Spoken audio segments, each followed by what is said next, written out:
Aujourd'hui, l'Église Notre Mère célèbre le 26e dimanche du temps ordinaire, année liturgique A.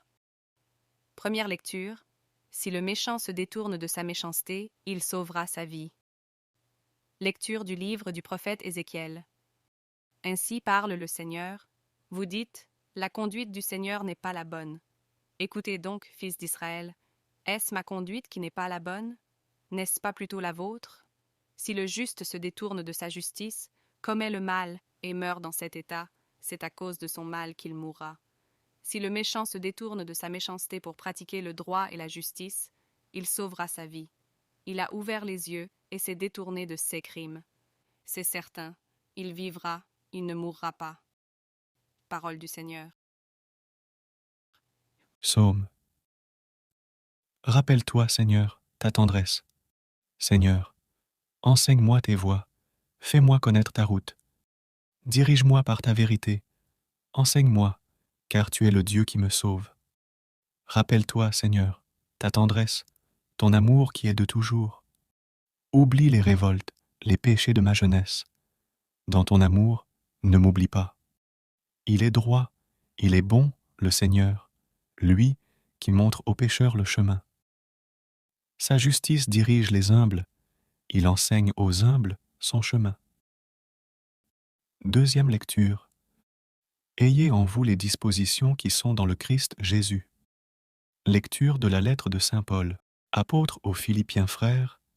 S'il est vrai que, dans le Christ, on se réconforte les uns les autres, si l'on s'encourage avec amour, si l'on est en communion dans l'esprit, si l'on a de la tendresse et de la compassion, alors, pour que ma joie soit complète, ayez les mêmes dispositions, le même amour, les mêmes sentiments.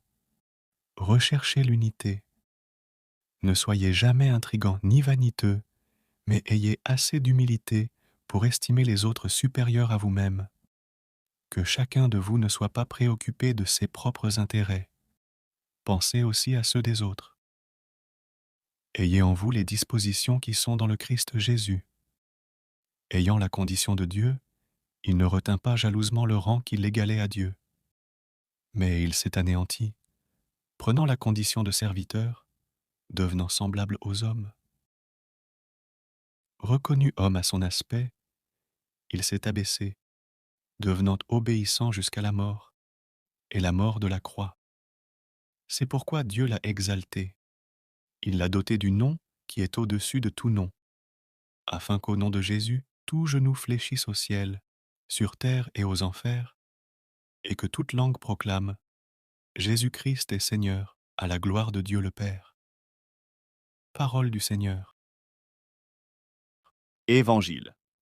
Évangile de Jésus-Christ selon saint Matthieu. En ce temps-là, Jésus disait aux grands prêtres et aux anciens du peuple, « Quel est votre avis? Un homme avait 2 fils.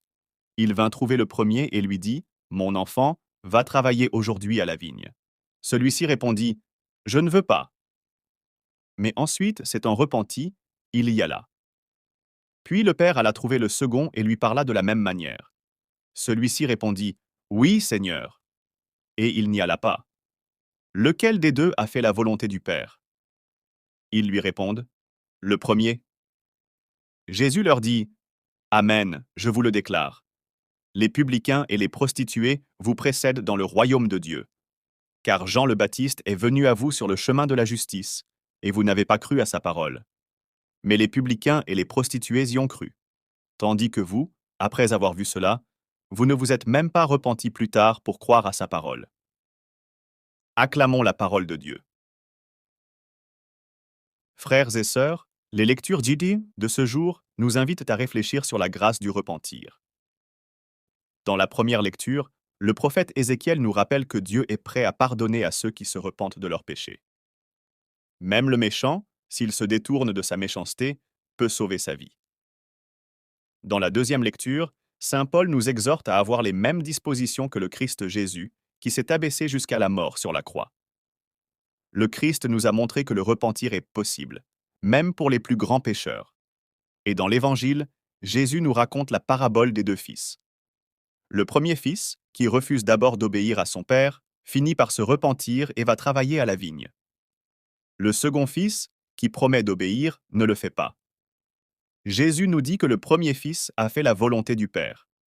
Cela signifie que le repentir est plus important que l'obéissance extérieure.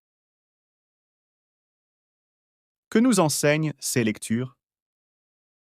Elles nous enseignent que le repentir est possible, même pour les plus grands pécheurs. Elles nous enseignent aussi que le repentir est essentiel pour entrer dans le royaume de Dieu. Comment pouvons-nous expérimenter le repentir? Le repentir est un don de Dieu. Il est suscité par la grâce de l'Esprit Saint. Nous pouvons y répondre en reconnaissant nos péchés devant Dieu, en nous repentant sincèrement et en demandant pardon. Frères et sœurs, ne perdons jamais espoir. Le repentir est possible pour chacun de nous. Si nous nous tournons vers Dieu avec un cœur sincère, il nous pardonnera et nous accueillera dans son amour. Demandons la grâce du repentir pour nous-mêmes et pour tous ceux qui ont besoin de son pardon. Amen. En guise de conclusion, je vous propose quelques pistes de réflexion. Quels sont les péchés dont vous avez besoin de vous repentir? Comment pouvez-vous reconnaître vos péchés devant Dieu? Comment pouvez-vous vous repentir sincèrement? Prions ensemble pour que nous puissions expérimenter la grâce du repentir et entrer dans la joie du royaume de Dieu.